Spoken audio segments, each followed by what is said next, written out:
नमस्कार।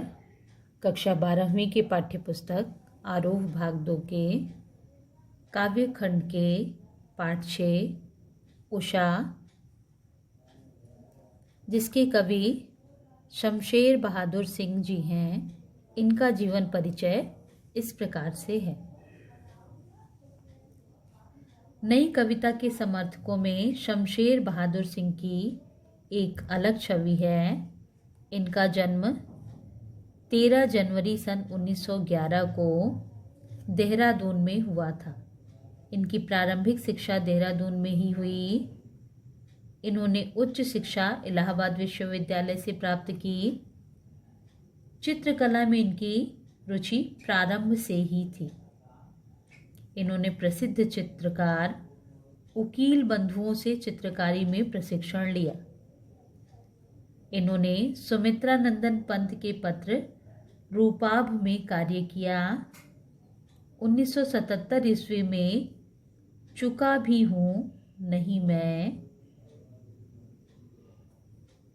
काव्य संग्रह पर इन्हें साहित्य अकादमी पुरस्कार से सम्मानित किया गया।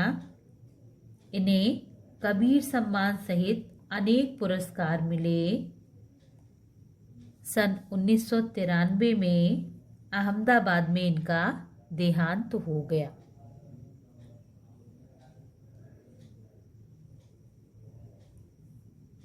शमशेर बहादुर सिंह ने अनेक विधाओं में रचना की। इनकी प्रमुख रचनाएं इस प्रकार से हैं। इनके द्वारा लिखित काव्य संग्रह कुछ कविताएं, कुछ और कविताएं, चुका भी हूँ नहीं मैं, इतने पास अपने, बात बोलेगी, काल तुझसे होड़ है मेरी।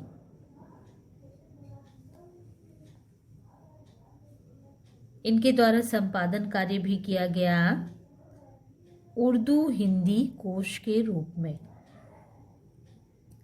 इनका निबंध संग्रह है दोआब,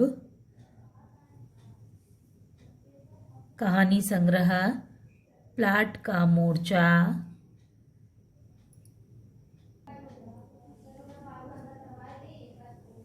शमशेर जी की काव्यगत विशेषताएं मुख्यतः वैचारिक रूप से प्रगतिशील एवं शिल्पगत रूप से प्रयोगधर्मी है। कवि शमशेर को एक बिंबधर्मी कवि के रूप में जाना जाता है। इनकी बिंबधर्मिता शब्दों के माध्यम से रंगरेखा एवं सूची की अद्भुत काशीदाकारी का मादा रखती है। इन्होंने अपनी कविताओं में समाज की यथार्थ स्थिति का भी चित्रण किया है। ये समाज में व्याप्त गरीबी का चित्रण करते हैं। कवि ने प्रकृति के सौंदर्य का सुंदर वर्णन किया है।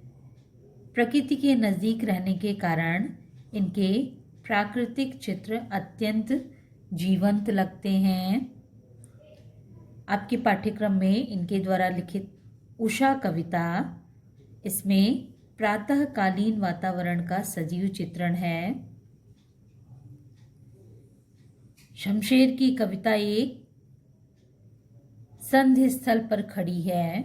यह संधि एक ओर साहित्य, चित्रकला और संगीत की है, तो दूसरी ओर मूर्तता और अमूर्तता की तथा इंद्रिय और इंद्रियेतर की है।